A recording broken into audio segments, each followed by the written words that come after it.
കുവൈറ്റിലെ അഗ്നിബാധയിൽ മരണപ്പെട്ടവരുടെ ദുഃഖത്തിൽ ഓർത്തഡോക്സ് സഭയും പങ്കുചേരുന്നതായി ചെങ്ങന്നൂർ ഭദ്രാസനാധിപൻ ഡോക്ടർ മാത്യൂസ് മാർ തിമോത്തിയോസ് മെത്രാപ്പോലിത്ത. അപ്രതീക്ഷിതമായി ഉണ്ടായ ദുരന്തത്തിൽ അനേകം ആളുകളുടെ സ്വപ്നവും പ്രതീക്ഷയുമാണ് തകർന്നത്. കുടുംബങ്ങൾക്ക് ആവശ്യമായ സഹായങ്ങൾ ലഭ്യമാക്കുന്നതിനുള്ള ശ്രമങ്ങൾ സഭയുടെ ഭാഗത്തുനിന്നുണ്ടാകുമെന്നും മെത്രാപ്പോലിത്ത പറഞ്ഞു.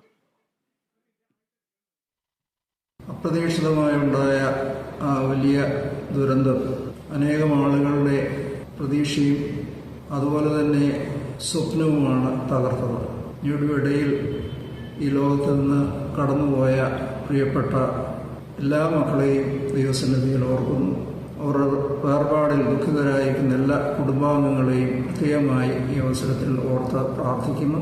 ആ കുടുംബാംഗങ്ങൾക്ക് വേണ്ടതായ സഹായങ്ങൾ ലഭ്യമാക്കുന്നതിനുള്ള എല്ലാ ശ്രമവും മലങ്കര ഓർത്തഡോക്സ് സഭയുടെ ഭാഗത്തു നിന്ന് പരമാവധി ഉണ്ടാകും. ചെങ്ങന്നൂർ ഭദ്രാസനത്തിൻ്റെ അതിർത്തിയിലുള്ള ഒരു ദേവാലയത്തിലെ ഒരു വ്യക്തി, അത് തിങ്കളാഴ്ചയാണ് അതിൻ്റെ അടക്കം. അതിൽ മിക്കവാറും എല്ലാ വൈദികരെ പങ്കെടുക്കുവാനുള്ള ക്രമീകരണങ്ങൾ ചെയ്യുന്നുണ്ട്. ഭദ്രാസനത്തിന് ചെയ്യാവുന്ന എല്ലാ കാര്യങ്ങളും അവിടെ ചെയ്യുന്നുണ്ട്.